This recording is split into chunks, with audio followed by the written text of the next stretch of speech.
Good afternoon. I will just introduce Cardinal Pierre. And once again, I'm not going to read his bio because it would take the whole afternoon. I will only say that he was born in France, ordained a priest in France, appointed Apostolic Nuncio to the United States of America in 2016, and created Cardinal in 2023. And he did lots of things in between, including being a precious and great friend of the Encounter, great supporter of the Encounter. Today, he will lead a prestigious panel presenting Father Giussani's work at the origin of the Christian claim. So let's welcome our guest.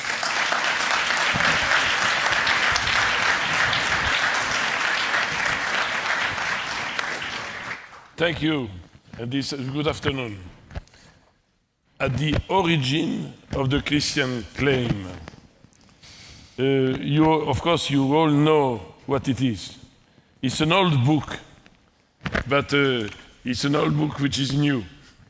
And I would like to congratulate you to have proposed a new translation, and what we are doing today is to present to you the new translation.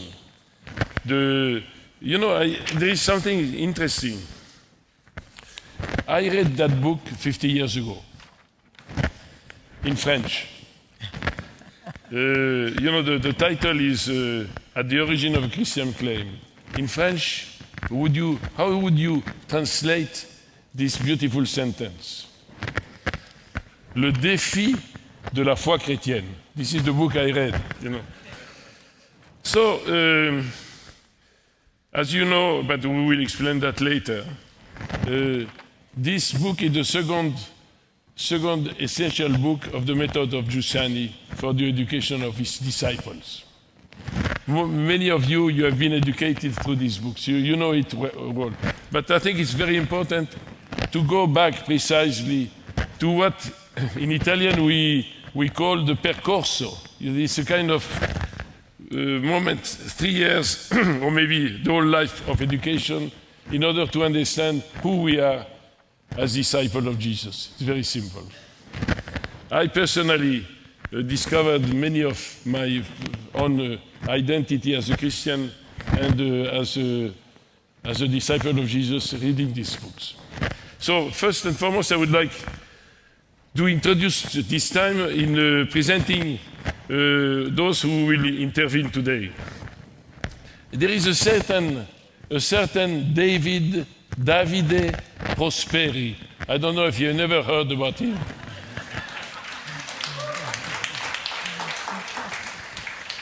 So this is Davide Prosperi, was born in Milan. You know where is Milan? In 1972. He graduated in chemistry and obtained a PhD in chemical science in 2001. He is currently professor of biochemistry and director of the University Center of Nanomedicine. This is very fashionable, nanomedicine. It's the medicine of the... at the University of Milan Bicocca. He is married and the father of 4 children. He has been vice president of the Fraternity of the Communion and Liberation since 2011. Since November 2021, he has been president of the Fraternity of CL. So I would like first and foremost maybe to introduce him. I don't know where he is, hidden as usual. Here. Thank you. Thank you. Hello, everyone, and welcome. I'd like to thank the organizer for inviting me here, and above all, for having brought about, once again this year, an event like the New York Encounter, which addresses questions crucial for society and for each of us personally. I'd like to thank the prestigious speakers at this gathering for having accepted the invitation to participate. And finally, allow me to thank particularly Cardinal Pierre with particular affection For many years, he has given us the privilege of his support, collaboration, and above all, friendship. His presence here today is a precious confirmation of the Church attention and esteem for the story and experience of communal liberation in the United States, of which the New York encounter is certainly one of the most significant fruits. I am truly glad to be able to thank him personally in front of everyone. Thank you, Your Eminence.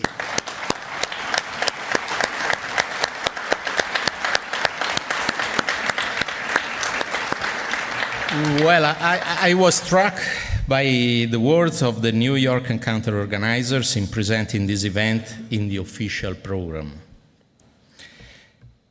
Change is in the air. For decades, many believed that universal well-being could be achieved just through economic growth, open borders, and technological innovation. Today, this belief is faltering. As a reaction, some have retreated into nationalism, rejecting free trade and immigration. Others have called for economic security and fairness. Still others have doubled down on technology to transform education and work. They rightly identify and underline pervasive uncertainty that everyone has in common and that propels us into the restless pursuit of exclusive identities. That Cardinal Pizzaballa described in his address yesterday a dynamic that deepens social polarization and builds a wall of separation between us, even here in the West. I'd like to add that the uncertainty, the sense of emptiness, and the general loss of direction are not the consequences of the problems listed. In fact, there have been moments in history that posed even greater difficulties, for example, when food was scarce and medicine and technology had not yet evolved. Yet, we were not uncertain. The real problem, then, is not life's difficulties, but the loss of the gusto, which means the joy of living, and even more fundamentally, the loss of life's meaning. The disappearance of a hopeful hypothesis to face all the personal and social life inevitably brings over time. Normally, we receive this hypothesis of meaning from tradition, but as then Cardinal Ratzinger observed, this transmission has been interrupted in recent decades. The Christian West has developed a kind of self-hatred, viewing its own history as a fault to atone for, incapable of recognizing all that is true and human in what it has generated. This has left us lost and uncertain. Thus, Giussani suggested that the true question to ask is Dostoevsky's one. Can an educated man, a contemporary European, really believe in the divinity of the Son of God, Jesus Christ? For us as believers, the question takes the form Cardinal Pizzaballa outlined yesterday.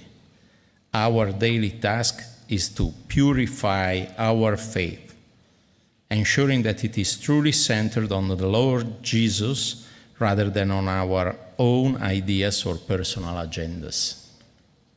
The problem is that this question cannot be answered today with a doctrinal explanation of tradition.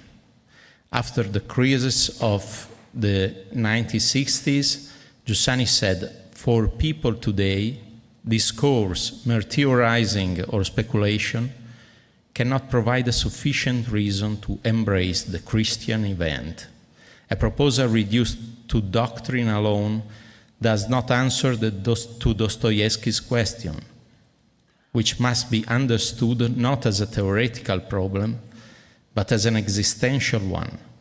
In other words, is there something that truly fulfills life, gives it savor, and makes it worth living? On this level, we see the importance of the book being presented today.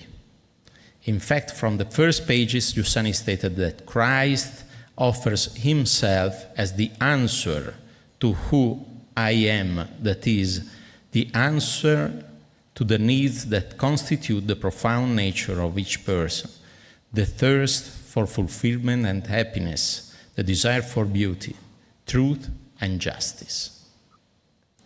But how can we affirm with certainty that Christ meets these needs?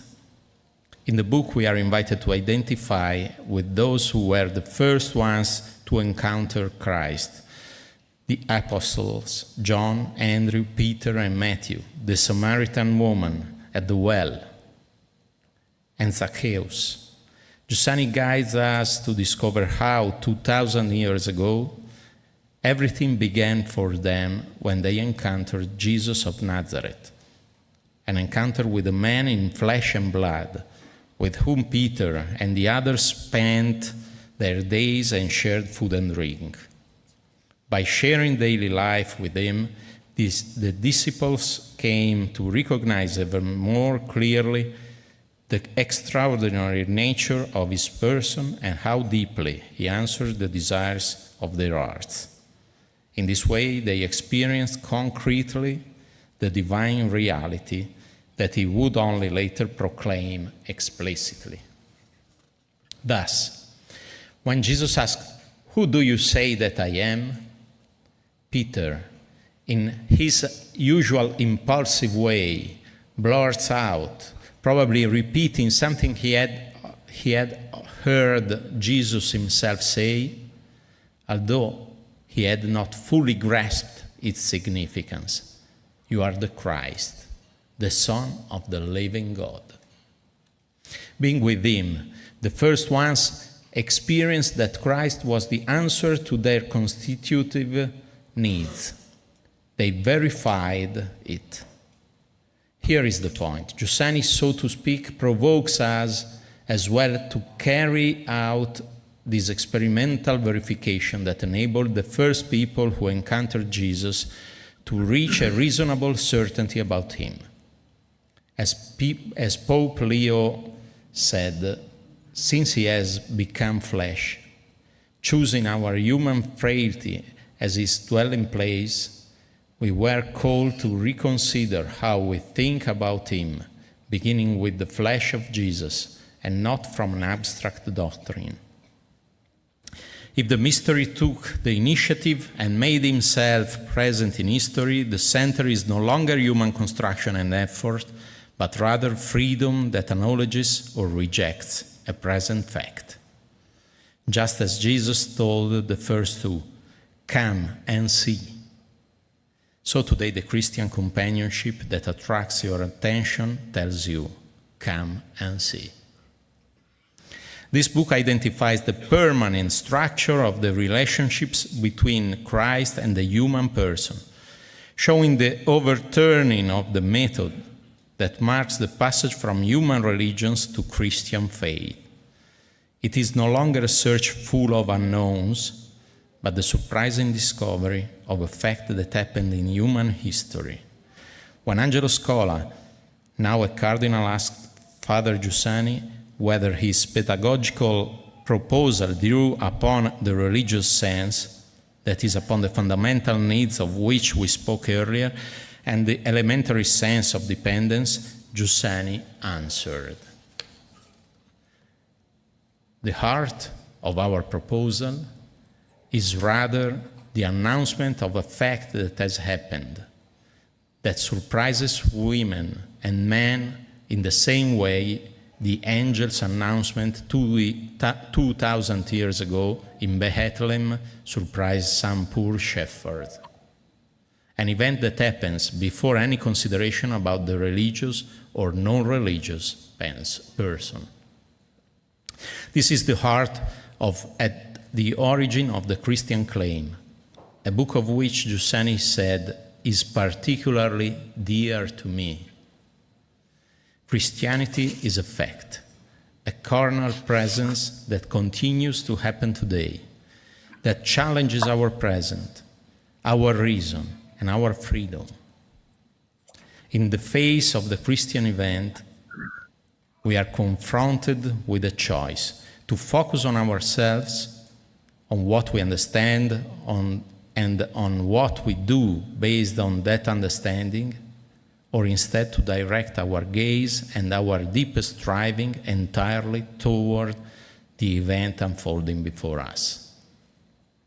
In this regard, then Cardinal Ratzinger's words came to mind, not understanding in order to do, but taking a stand in order to understand. Not understanding in order to do, but taking a stand in order to understand. In order for grace to work in us, to the point of enabling us to comprehend, first of all, it is necessary to welcome the initiative of another. To allow yourself to be reached by Christ, not only at the beginning, but in every moment. There is no other way to verify the truth and greatness of the Christian claim. For this reason, Giussani dedicated his entire existence to announcing tirelessly to all he met the beauty of life transformed by the encounter with Christ, present in the communion of believers. We too have been able to meet Christ by coming upon people changed by this encounter, which happens today as it did then through the Church. This is why we are here, to bear witness to ourselves and the world about the peace and joy that Jesus has brought into our lives. My wish for all of you is this encounter. And have a good New York encounter. Thank you.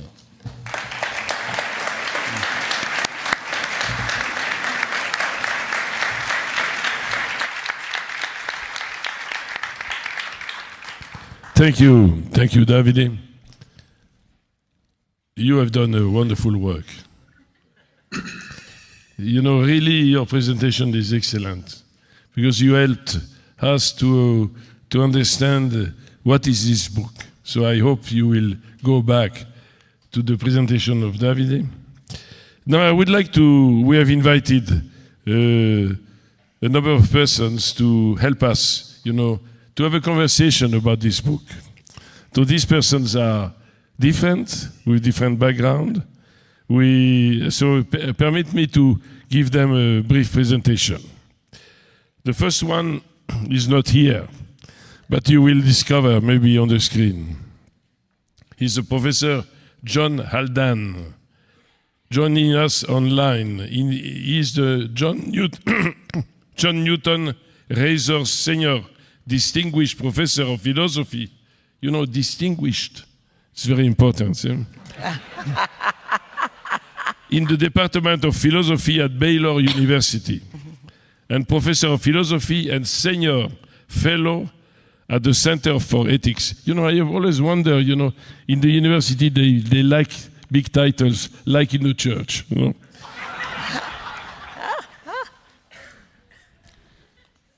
So he is also the chairman of the Royal Institute of Philosophy in London. He is a consultant to the Pontifical Council for Culture and a member of the Pontifical Academy for Life and of the Pontifical Academy for Thomas Aquinas. So welcome. Where is he?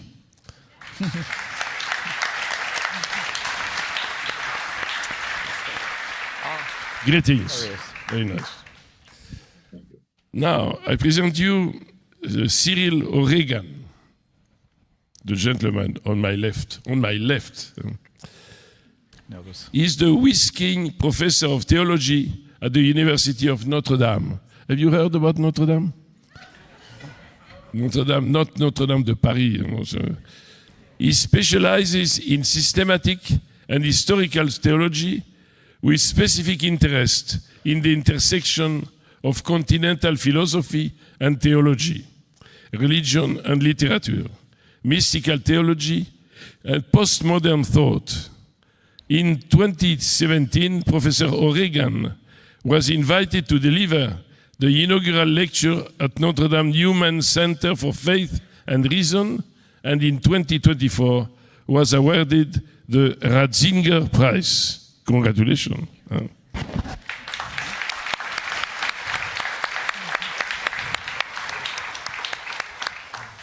Mrs. Ruth Okediji, is that correct, your name? Oh, yeah. Yeah.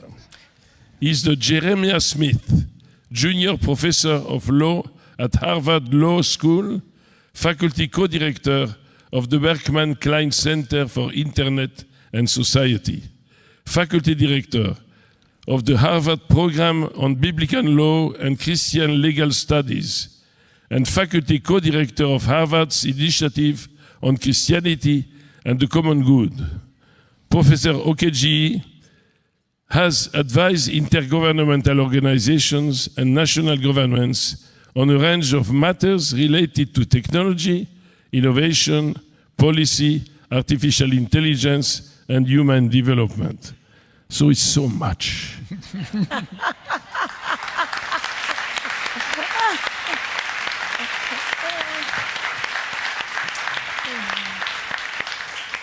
I ask you to forget everything I've said until now and to go back to the persons we are here today.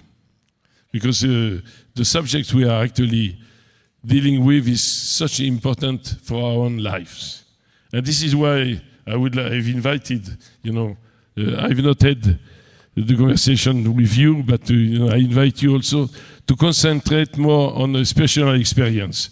I know that the reading of the book we are talking about, at the origin of the Christian claim, could lead you to a very academic discussion, but I don't think it is the purpose of the exercise today. What I would like to rather was to go back to the experience. For that reason, allow me to make a very short presentation of what we are talking about. I tell you why I like Giussani. I discovered Giussani, like all of you, it has been one of the encounters, beautiful encounters in my life.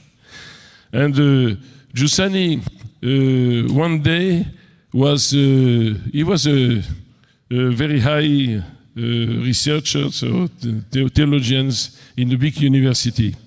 And one day he was traveling with a group of young teenagers. And he had the discussion during the travel in the train. You remember the train in the past? They were place of conversation, not anymore. This is the train of today are a place of silence. You don't have the right to speak to your neighbor. You have only the right to watch your telephone. It's terrible. So he had a conversation. He realized that these young men and women, I don't know if there was only boys or girls, I don't remember, but they were all good Catholics of, I think it was around Milan, in the northern parts of Italy, in the 50s. They are all good Catholics, but he realized that they were totally unaware about their faith. And, Giussani decided to ask his bishop to change his vocation. And he became a teacher of religion. So he began the teacher in a high school and spent his life, teaching religion and helping precisely young men and women to live their faith, life and faith. That's basically what Giussani is all about. But taking into account the context where they live today. So he has been essentially an educator of the faith. And no wonder that most of his books are about education, precisely.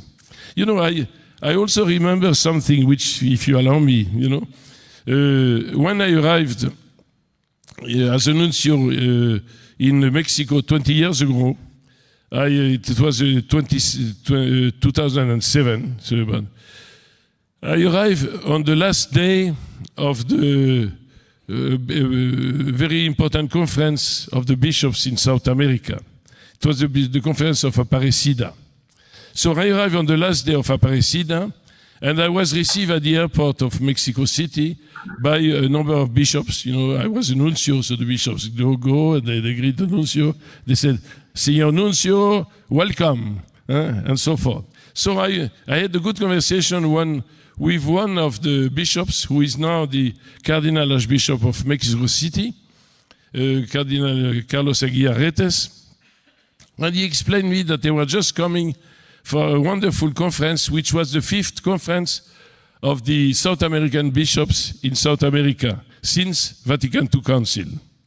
So he told me that that was a wonderful experience because this, in 2007, that was 17 years after the end of the Berlin Wall, when the Marxism was in some way as an ideology in South America had collapsed, and the bishops had realized that the communication, the transmission of the faith in South America was not as easy as it used to be in the past.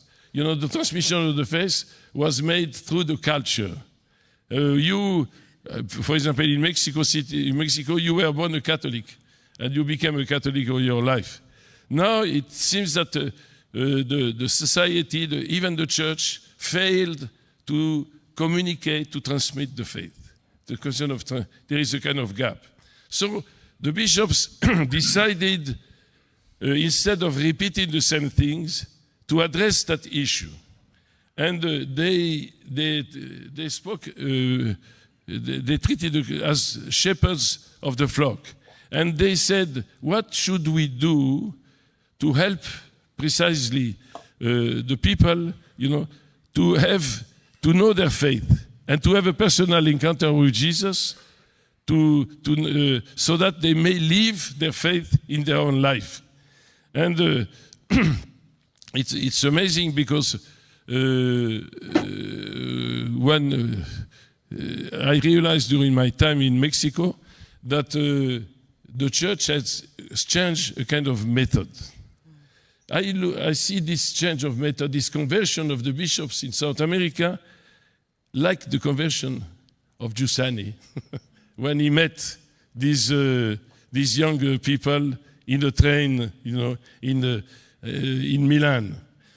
Change of time, change of culture, different mode of transmissions. We have to address again, you know, the problematic of the evangelization. How to evangelize people, and what is actually evangelization? It's so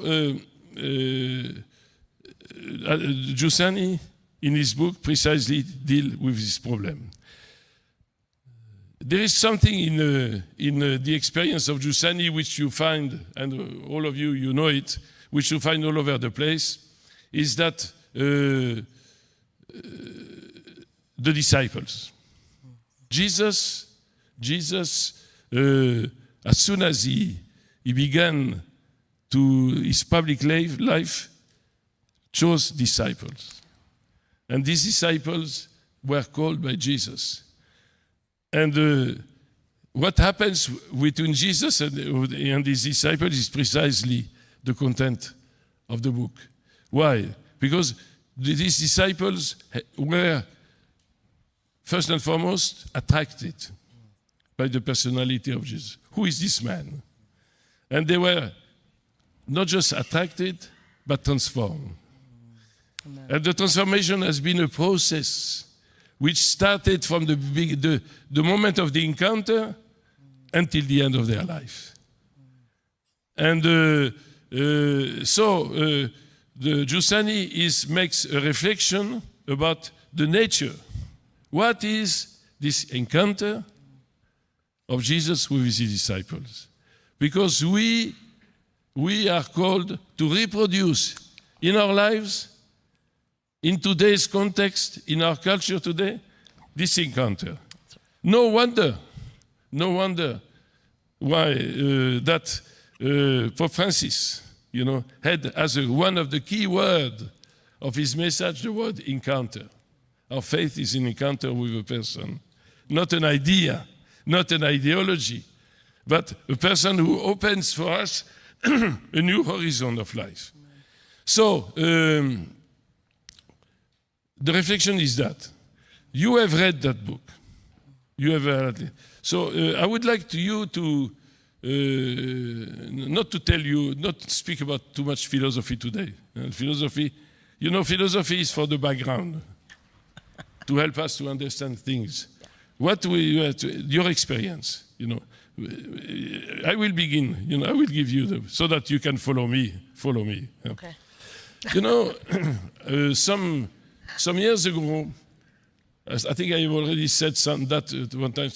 I was in a kind of weekend with a lot of nephews and nieces. They were all teenagers. The sons and daughters of my brothers and sisters, and so so I'm part of a big family. And I was the only adult. I don't know if I was an adult yet, but anyway. And at some stage of the discussions, there are some questions coming, which came for the first time. And we were speaking about precisely vocations. I was a priest. So some of them asked me, by the way, when did you become a priest? I said, well, when did you go to the seminary? So I said, I went to the seminary at the age of 17. 17? You had not, you had a very little life today. Who can go, But then, why did you go to the seminary? Because I met Jesus. I said that in a very naive way. How did you meet Jesus? What is your encounter? So I was a bit embarrassed, let's be honest, I was, at times people ask you questions like that, and we are not prepared. Because quite often we take things for granted. And we remain at the level of ideas, My faith is, I believe in Jesus, So we don't know if my faith is an addition to a person, it's a principle of morality, it's a theory, it's an ideology, whatever, So I said, well, by the way, you're right. I met Jesus in my family. And by the way, my family are your grandparents. How is it possible? So I realized that, I believed in Jesus and I've given my life to Jesus because, I had met an encounter with him. But this encounter with Jesus is not something theoretical. It had been an experience. It had been something which has touched my humanity. The Jesus I met had incarnated into my family and in a network of relationship. And this Jesus has reached me in my humanity and has been able to invite me to follow him, So and then you discover that who is Jesus? What Giussani says, It's an event in our life. It's an encounter. So, who is Jesus for you? Who is Jesus for you? Have you got an experience about that? In the light precisely of the great, wonderful explanations of Giussani in this book. Maybe we can invite. I give you the honor to answer. I'm sorry, is that to me? Yes. Are you? Yes. Can you hear me? Yes. Are you able to hear me? Yes. Okay, good. Well, I hesitate since the Nuncio remarked that this was not to be a philosophical discussion, given that I'm a philosopher, but nonetheless, I shall try to restrain myself. You do what you like. Yeah, thank you. Yes, thank you. I think that this is an extremely interesting book.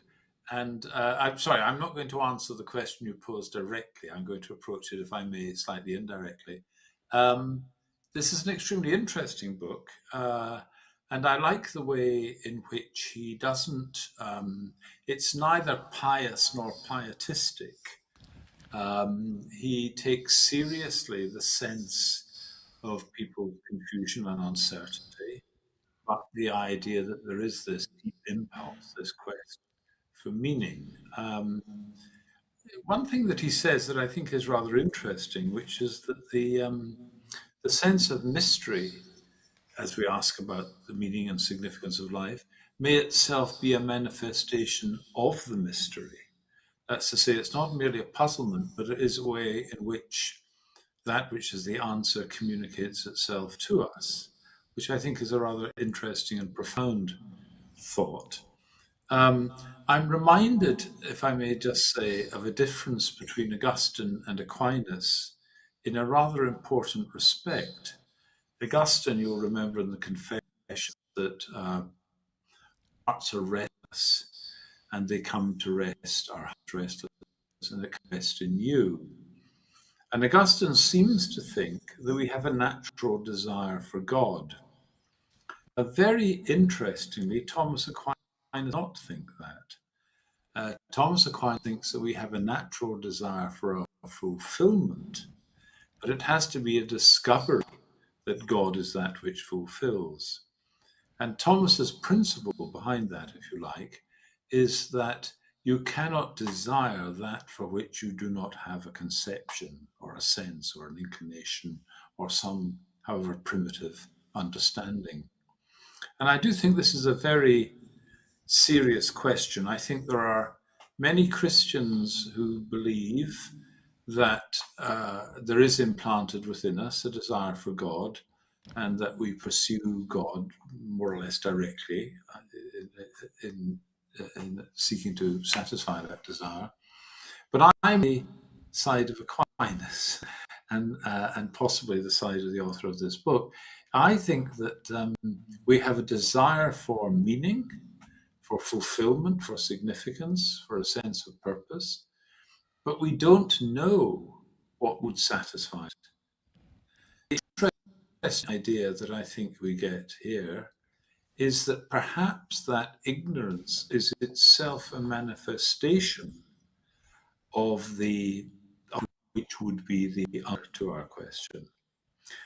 And so then, in asking the question and being puzzled, we should be open to the possibility that our puzzle is exactly should feel in the face of that question. Anyway, I've not been overly philosophical reflections, but that's an opening line of thought. Well, it's interesting that you mentioned St. Augustine precisely, you know. I think you are in tune with the new Pope, isn't it? But, you know... I should be seeing the Pope on Monday, I believe. So, you know, the first book of Giussani, the first book of the Percorso, is called precisely The Religious Sense, you know. And the religious sense speaks precisely about the desire that every human being, the search for a meaning in our life, you know. And the religious sense is that, precisely, you know. So there is we would like to find the meaning. And it's, we decide, I think Prospero in exposition said that the desire for beauty, the desire for justice, the desire for happiness and so forth, to give a meaning to our life. But, and all religions in some way, you know, go in that direction. But what St. Augustine experienced is for one day he was looking for a meaning to his life, and it was a very painful one. It has been his whole life a kind of search for a meaning, until some time that he had an encounter, and the encounter precisely with God Himself in Jesus Christ. So I think this is the where we are in this second book. So who would like to continue? Since I'm Irish, I'm going to obey and disobey the directions of the Cardinal. It's my only sort of opportunity for insurrection, so I'm going to take advantage of it. I want to talk to the meaning of the text and the meaning of the text for me, in that particular order. Colm McCann, my fellow countryman, last night gave sort of a lyrical presentation, translated, I think, Giussani into an Irish lyrical idiom. I'd like to do the same, sort of with a slightly different register, by paying attention to the title of the text. Just simply, all of us have the title of the text. You may or may not have read the text. Some titles tell you everything, some titles tell you nothing. This title tells you everything. The word sort of that is a kind of silent word, but actually, in the end, the most important word in the title is that term, claim. How and why do we make claims? And why do we make the kind of claim, Christian claim, that we make? I've read Giussani only over the last couple of weeks. But when I read this text is an intervention text. It was 50 years ago, it's still a necessary intervention now. Why would we, as Christians, make a claim? We can just believe and shut up about it. Here's our problem. The problem is that we're in modernity, which discourages making any claims whatsoever, either because none of us can sustain those claims, which means that we're going to go down the relativistic route, or we don't believe that not merely that there is no truth, but there is really no meaning that we can garner, in which case you've got nihilism.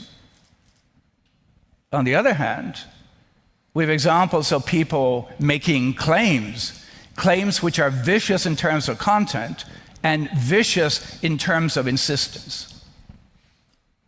This claim is necessary. Paul says, profess your faith, profess it boldly. A claim is a profession of belief. But it's not only a profession, it's a confession. It's an invitation. The Christian claim, let's be honest, is the most exorbitant claim that was ever made. Religions and philosophers, artists have been making claims since the dawn of civilization and perhaps before. The Christian claim is nothing more than, it's not merely that we have had sort of, shall we say, this growth sort of in meaning, this growth in search for truth, but actually we've had sort of a crisis point. Jesus Christ is the crisis, but also the exclamation point with respect to both truth and meaning. That is the most exorbitant and, I suggest, the most provocative claim that ever has been made. And yet, despite the fact that the provocation is, are you saying that Christianity trumps every other religion? Well, to some extent you are, and to another extent you are not. That is, the claim sort of is, I said, it's not simply a profession that you hold the truth. It's a profession about a truth that is there, that you received. It is an invitation to others to share that, but also it is your posture asking persons to accelerate their search for truth, to accelerate and deepen their looking for meaning. And if it turns out so that their meaning is found in their own culture, or that truth sort of is going to be asserted sort of no differently than Christianity, it will turn out that we're all the better for having made the claim, because the modern world needs claims which are not violent claims. In terms of what this moment or encounter with respect to this fact which stops us up, it seems to me that when we talk about encounter, we somehow or other sometimes get tunneled into or funneled into thinking that this is going to be like a St. Paul event. At what time, at what moment, at what hour did I experience this change? I think that's a very non-Catholic way of asking the question. Often it's the case, the encounter is not perceived until afterwards. It is not punctiliar, it's not one moment, it's over moments. And in my case, I want to say it belongs to the latter type. So this moves then to what does it mean for me, and I would distinguish between the meaning of a text and the meaningfulness with respect to a person. Giussani is very interesting so far as beauty is very important to him. Leopardi is very important to him. I've read Leopardi. Dostoevsky is very important to him. I've read Dostoevsky. If there was an encounter which started a chain of events which led me to being a different kind of Catholic than I was before, because just like sort of the Mexican, I'm an Irish Roman Catholic, what else would I be? I come from a poor neighborhood in a post-industrial city in Ireland. It's now gentrified, but it was not gentrified when I was growing up. It's Limerick City. It was very poor. We were very poor. We were on the wrong side of the tracks. It's a place where the men got drunk on the weekend, and my next door neighbor, who was about 10 years older than me, he started getting drunk earlier than everyone else. That probably would start on Thursday night. He had no interest in working on a Friday. On Saturday evening, regularly, 12 o'clock, after he comes back sort of from the bar, Mozart gets played. Madame Butterfly. Now there's hunger for you. There is hunger for you. As I reflect back on my life, it wasn't the moment in which I got sort of the incredible kind of Jerome or Augustine sermon. It was a moment in which someone told me they were longing for something other than the ugliness of the life that they were leading, and we all were leaving in poverty. That was not so much, I did not feel that to be the moment. I thought that to be the exception to the rule of how things were conducted. But 10 or 20 years later, yes, I become a philosopher and I become a theologian. It was that is, there was meaning to be sought, there was meaning to be gained. And unless you're looking for meaning, unless you're looking for truth, you're not going to find this truth, this personification of the truth. You will not find Jesus, who reveals all of what God is and will reveal equally all who we are.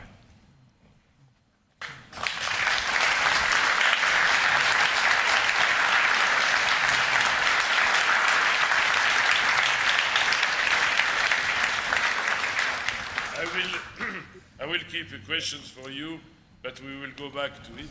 You know, it's about precisely, you know, the verification of the claim. You know, how you verify your claim. But it will be made for a further conversation. So I would like to invite you to make your intervention. Thank you so much, Cardinal. I'm going to pick up from where Cyril left off. I'm a lawyer, not a philosopher, and we use claims very differently. Yeah.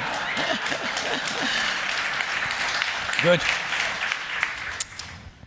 So I think it's very important to understand, and I hope nobody in this room needs a lawyer at this moment, but I think it's very important to understand that you cannot enter a court of law without a claim.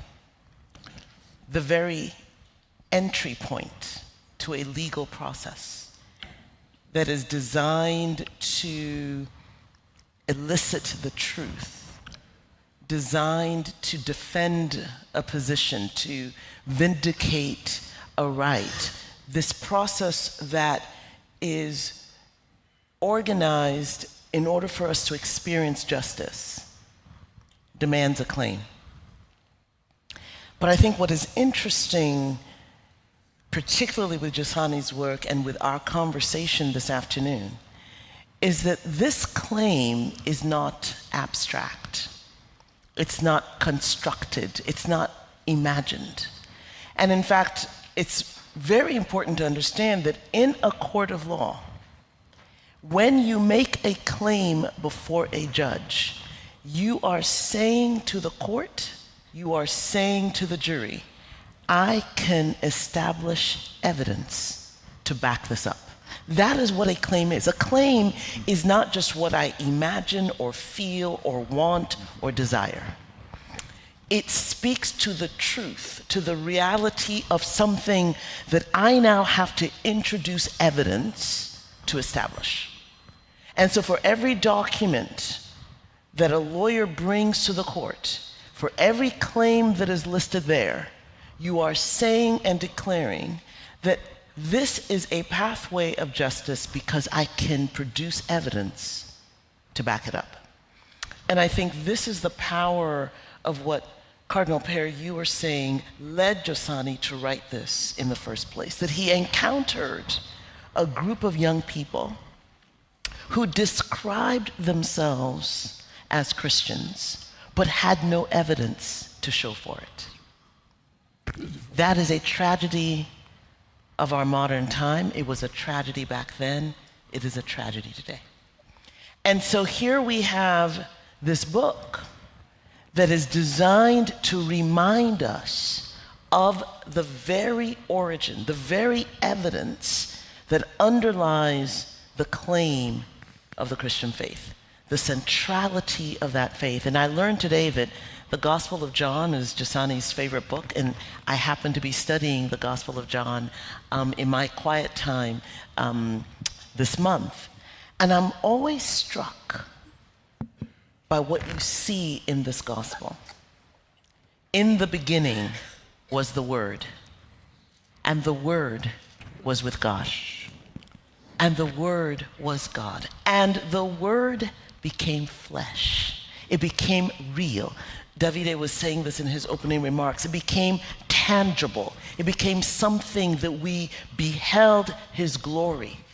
The glory as of the only begotten Son of God, full of grace and truth. There was something to be experienced, encountered, and lived.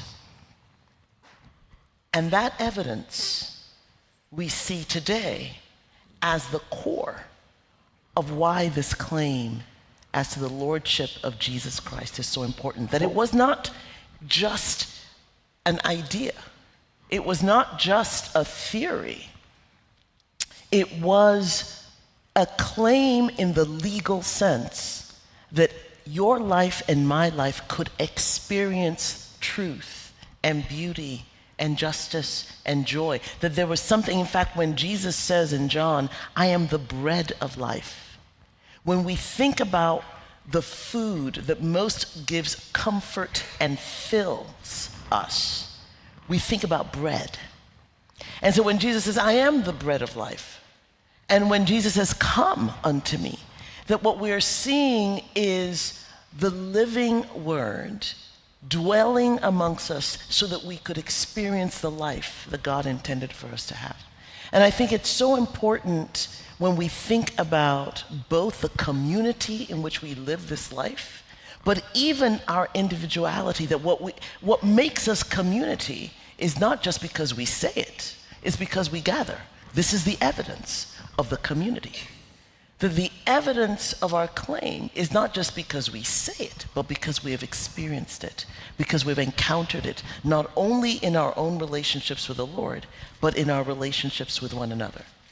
And so at the origin of this claim is the reality that for God so loved the world, and that love did not remain far away, that love came to earth, took on humanity, so that he could experience and we could know that when we come to God through Christ Jesus, that he has experienced our fragility, he has experienced our brokenness, he has experienced our pain, he has experienced our hunger.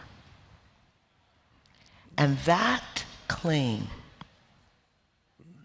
that we serve a living God who entered into this world so that I could be known, so that you could be known, and so that we could know one another in beauty and in truth, and so that we could know God the Father. That is the claim. And every time, this is my first time at the encounter, but I will tell you that every time we gather as Christians in affirmation of the living reality of Christ, that it is evidence to the world. You see, in the court of law, the person who needs evidence is not the person who makes the claim. The person makes the claim because they have the evidence. But what is the evidence for? For the unbelieving world. In the book of Ecclesiastes, the Bible says that God has put eternity in their hearts, that there is a hunger in the non-believing world, and that our encounters with the Lord, our own experience with a living faith, is the evidence that the world needs, and that is how we live. Wonderful.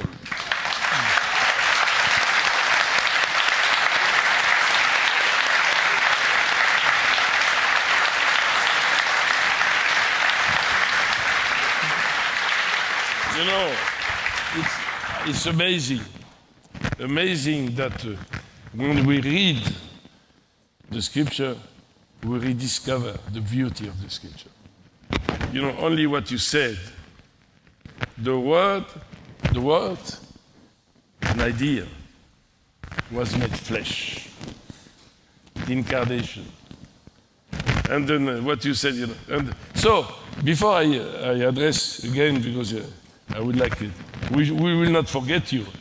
Even if you are far away, I don't know where, in the air. You know, let's go back always to the experience of the apostles. Because this is what we call today the paradigm of our faith, you know. We are all invited to become disciples of Jesus in the way of the apostles. Jesus chose a few apostles, you know, and so that we may have this presence of the apostles with Jesus, so that for the rest of eternity we will become the apostle of Jesus in the way the apostles were apostles of Jesus. And you know, there is a moment in the life of the apostles when Jesus asked the apostles, you remember? What do people say? I am. Mm-hmm. You know, and they say anything. Ideas. You know, the claim. You know. And you, what do you say? Well, thank you very much. I think, if I may say so, I mean, perhaps we just are concerned with different constituencies, if I may put it that way. What I've heard is moving and engaging and interesting, but it seems to me essentially a reaffirmation of things that people already believe. Whereas I take it that part of the purpose of Giussani's endeavor here is to try to engage people who don't yet believe, people who are uncertain whether they have belief or indeed even whether they want to have belief. So I have taught in universities in the United Kingdom, in the United States, and in Australia, across the Anglosphere, and currently I'm teaching at the Angelicum in Rome, and I've taught at the Gregorian University in Rome as well. But I would draw a distinction between these different constituencies. And I would say the task is not, as it were, to preach to the choir, to preach to those who are already converted, to give testimonies to those who already recognize and applaud the testimonies. But rather, the task surely is to try to engage those who seek meaning in a world that for them seems to lack meaning. And I think, if I may say so, there's a degree of unreality to some extent in these discussions. And let me just illustrate that in one respect. The most common encounter in a search that consumes young people's lives, and not only young people, is online video gaming. Millions and millions of young people are spending hours and hours and hours video gaming. Now, what has happened with video gaming is it's replaced a purpose, which was to pursue interest, adventure, community, and so on, with a goal, which is the accumulation of successful outcomes in the gaming. And those outcomes have themselves become mathematized. It's the scoring of numbers and so on. So we speak about the search for meaning, but we're talking about a generation for whom the quest for purpose has been displaced by a pursuit of goals, and the pursuit of goals has been displaced by the pursuit of grades or numerical figures and so on and such like. If I just could add a point or two, my experience of teaching in the United States, one of the most shocking initially, but I understood it, was the craving for grades among American students. They didn't care what they wrote, all they wanted were the grades.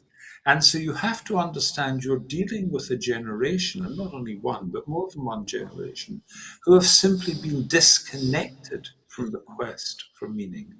And so the urgent task is not at this stage to answer the search, but to even encourage people to begin to make that search. And I think we simply delude ourselves if we speak out of our own religious conviction and our own certainty and our own encounter and so on and such like. The task now is not to preach to people, it's to engage with people where they are. And where they are is very, very, very far from this encounter with Jesus. And I think, to his credit, Giussani doesn't preach to the choir. He doesn't engage in giving personal testimony. He doesn't engage in a kind of Pentecostal rapture. He actually engages in a rather European, troubled sense of the paradox of existence, that we seek for meaning without knowing whether there is an answer to that. I think it's a very important point, you know.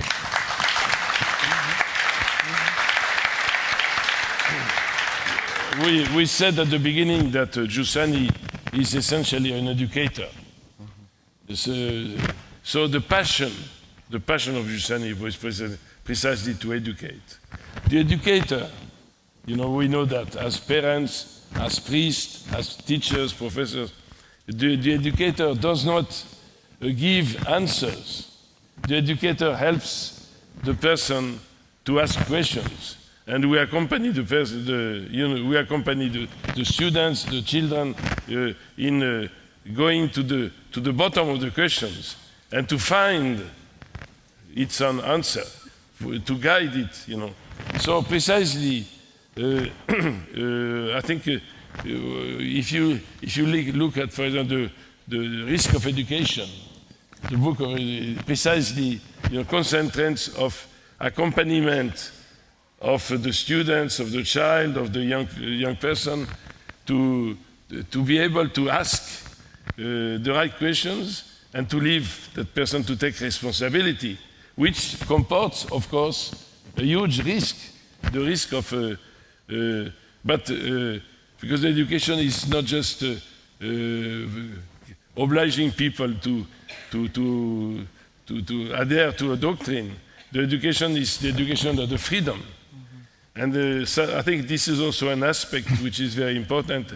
And maybe also we could continue the conversation about the question of the freedom. And I would like, I don't know how long we have, but to finish up with the question of belonging. Because, you know, I think you spoke about the community, you know, and I think precisely you said you didn't make an encounter with Jesus like St. Paul, you know, on the road of Emmaus. You know, we reflect upon our life and we said, I encountered Jesus during my life, you know, and I belong to, I've been educated, my freedom has been educated through this history of my life, and the fact to belong is very important. So I think, could we continue in that line? And I don't know, we will try to terminate when people tell us to terminate. I'll speak pretty promptly to the question of belonging. But before I do, I want to get back sort of to John's challenging point.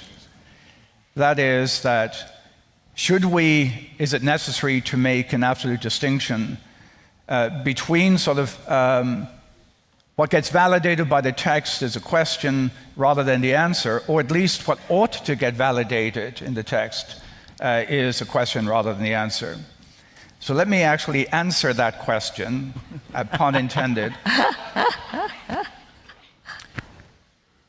There are two audiences for the text, it seems to me. There's an intra-Catholic audience, that is, the ones who are schematically, notionally, so there's within Catholicism, which have already available an architecture of belief, of doctrines, of precepts, and so forth. But they never own them. And therefore, it's a question to them to own the beliefs that you're supposed to subscribe to. And of course, it is an invitation to the rest of the world that to validate your questions, to validate your answers, even if they're only going to get partial credit and universal schoolroom as opposed to Christianity, so there's no getting kind of full marks. But I want to say, so to abbreviate this, Christ, in this instance with these two audiences, Christ is the answer on the one hand, and Christ is the question, capitalized question with an exclamation point on the other. That, I think, sort of is, for me, pretty fundamental. That is, that John is right with respect to, we never get rid of the question. I said sort of, when I introduced the notional claim, the claim is exorbitant, that is, Christ is the answer. The claim is provocative, because Christ comes to us more often, even if you're an insider, but especially if you're an outsider, comes more nearly as the question. Wake up. Don't be as distracted as you are. Be more like Leopardi, who doesn't have an answer but has a question. Dostoevsky, who doesn't have an answer but he has a question. Or T.S. Eliot, who has a partial answer but has lots of questions. With respect to belonging, belonging also is a crisis for this text. We have modes of not belonging. 50 years ago, we were beginning not to belong. 50 years later, we're 10 times worse off in terms of not belonging. 50 years ago, there's an option on the table between not belonging or belonging wrongly. You could be a fascist. You could belong to the tribe, an ethnic group. You could belong to a political party, the Communist Party, for example. That belonging is a false belonging. So, no belonging on the one hand, false belonging on the other hand. There's always the third option. This seems to be what the text is about, third options. The third option here is what makes us belong. What is constitutive of belonging? We can say belonging, let's say, in terms of an image. Belonging has got to do with rootedness. You are rooted here, right? You're rooted here and now.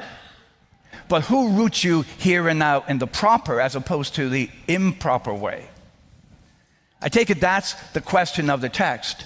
And the question of the text is, you are here rather than there. You're here rather than being elsewhere. That's good. But how you're here has to relate to the elsewhere, but not an ordinary elsewhere. Not, shall we say, your nation, not sort of your ethnic group. The elsewhere that you're given is that person who is within history in the process of transforming it, and outside history because he is the Lord of history. You could say that your roots essentially are in the sky. When we use the word in English here, this text is about incarnation, not just simply that Christ is the incarnate one, but us as followers of Christ being here. You need to be here rather than there. You should not be evacuating your here for something else, usually a consumer item. But also embedded in that word here, a very simple English word, is something that kind of silently comes through if you listen to it.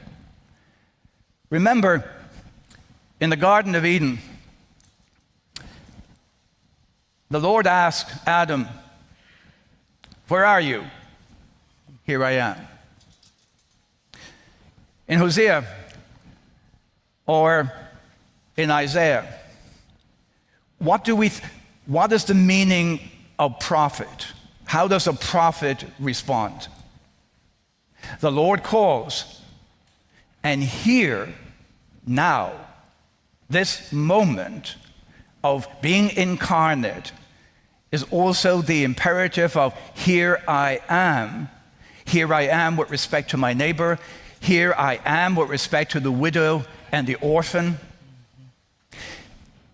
To be a Christian, according to this text, is not simply to someone is extraordinary because they're a prophet. It is that to live a Christian life is to be prophetic, because to be here as he was here is also to say, here I am, and here I am for you. Here I am for you immediately, my neighbor. Here I am sort of for the church, and here I am for the world.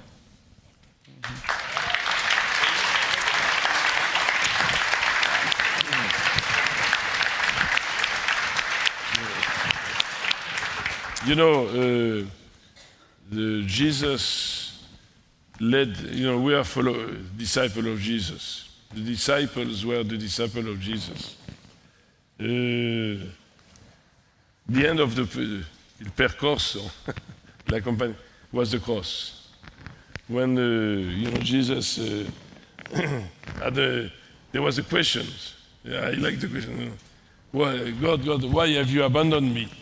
That's a tremendous question. Yeah?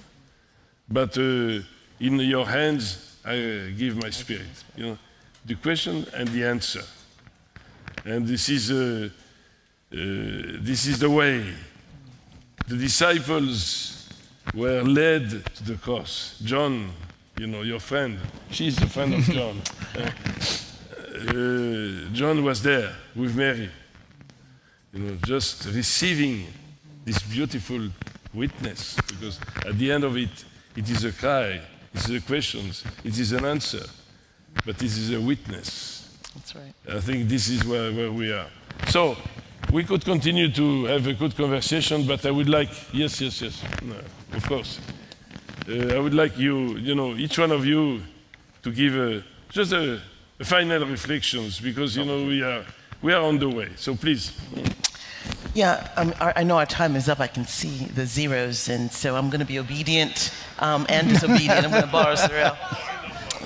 Yeah, I think it's really important to take note of Cyril's point, that the text that we are using as a focal point for our conversation today is speaking both within the body of Christianity, within those who have, in fact, have an organizational sense of what it means, but have not really encountered the truth of the gospel, as well as being a witness to the outside world. I want to say just briefly that there are two things, again in response partially to John. It's not that the current generation has been disconnected from the question of meaning. It's that the current generation has been distracted from the reality of a lack of meaning. That is what we're dealing with.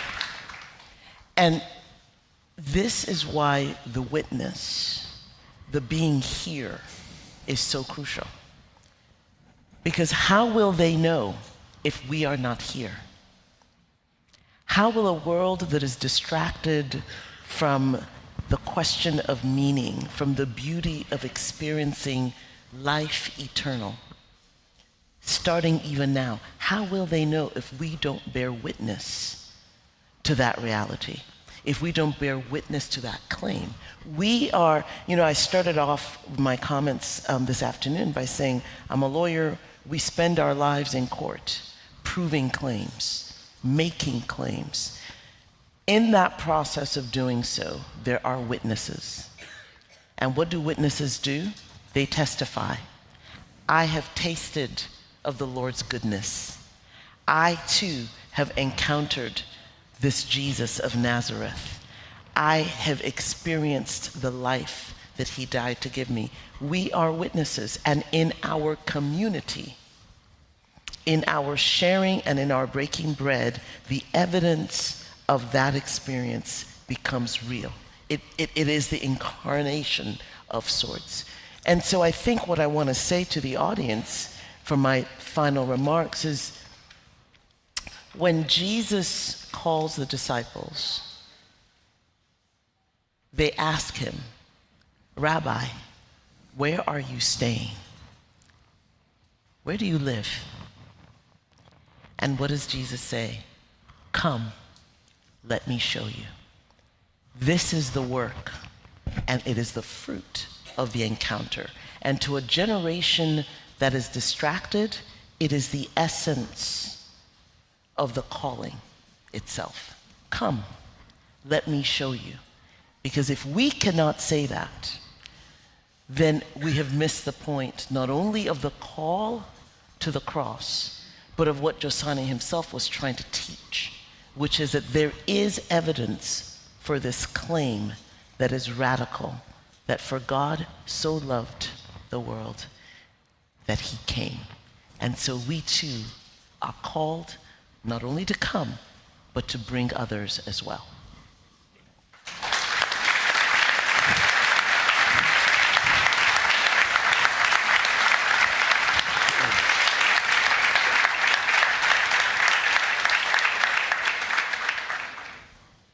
Please.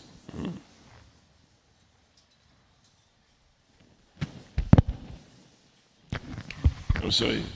Are you hearing me? Yeah. Yes, no. Yes. Well, I agree about the point about distraction, actually, rather than disconnection.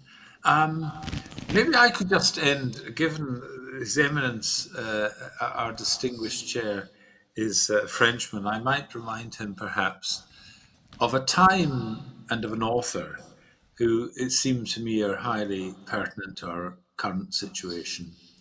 And I'm thinking of Albert Camus and his great works, Le Mythe de Sisyphe, The Myth of Sisyphus, L'étranger, The Outsider or the Stranger, La Chute, The Fall. Notice these titles, Exile and the Kingdom.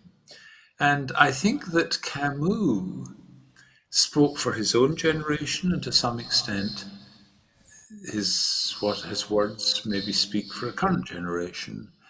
It's the ambiguity of the intimation of meaning. For Camus, the sense of meaning could be both a ground for hope, and I believe that ultimately in his own life, though it was a life cut short, he was heading in that direction, to the embrace of the church. But it also could be an intimation of false hope, of disappointment, and so on. And I think that a very major task, which is at an earlier, this is to step back to an earlier stage, but I do think that this text speaks to that earlier stage, is to try to speak to those who feel the intimation of a sense of meaning, and their quest is not a fruitless quest, but who are not certain that it isn't a fruitless quest. And so I think the kind of literary imagination, and we haven't really spoken about that, but the kind of literary imagination that a figure, for example, there are many others, but such as Camus brings to bear upon interrogating, reflecting upon the very question of meaning itself, has about it a kind of modesty that is more engaging, in my experience, to people who are uncertain than for us to simply say that we know what the answer to the question of meaning is. I mean, of course, I concur in the substance of the answer, but maybe it's just the nature of my experience of students across the world and so on, that I do think that it isn't clear to them that their puzzlement about meaning and so on could have a positive answer. And so we have to help them in the first instance to see that this is not a kind of fanciful question, or it's not a deceptive question, or it's not the product of false consciousness, or whatever it may be. And here I just return to my point that the literary imagination, the exploration of the human condition in terms that don't themselves presuppose a Christian answer to it, but might lead to that, such as in L'Étranger, such as in The Fall, such as in Exile in the Kingdom. And in these respects, by the way, I think that Camus is a far greater writer than Sartre, who was a closed mind. But we should be looking to these figures with whom we, and their contemporary counterparts, with whom we can engage in a conversation about the very meaningfulness of the question before we proceed towards trying to provide them with what we believe is the answer to it. And as I once, just finally, I will say, I think that this book actually has something of that humility about it. It's not an evangelical text, actually. I think it's an encouragement to those who may feel some uncertainties about these matters. And in that respect, I think that's one of its great strengths.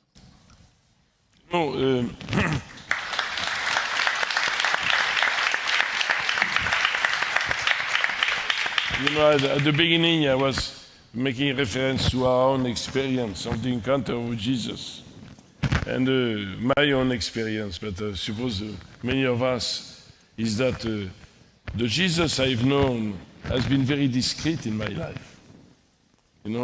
He has not been, but he has the incarnation. I have the deep feeling that the incarnation of Jesus, of God in my own life, has been so respectful of myself and my own way of living that he has respected, he has waited, he has been patient, he has been always there when I needed, but he has not made noise, And I think it's a way, when you mention L'Étranger, de Camus, I think it's this is in the logic of the incarnation of God.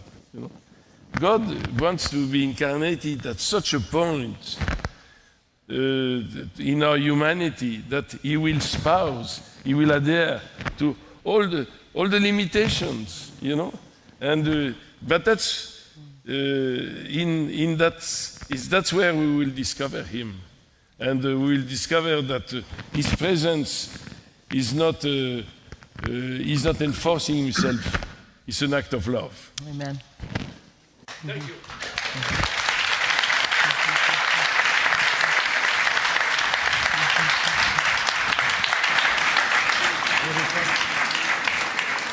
Okay, just one little thing that we wanted to do. As you may know, Cardinal Pierre will soon be leaving the United States of America. And we wanted to give him a little token as a sign of our gratitude and affection. So,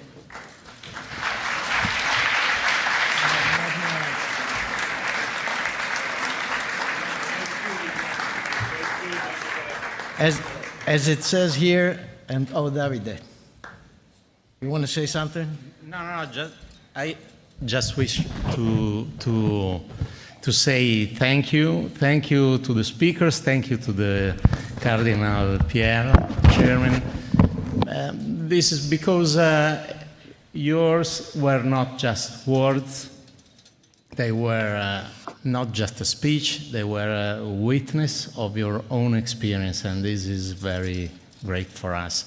So today we are very grateful for this moment, and of course I join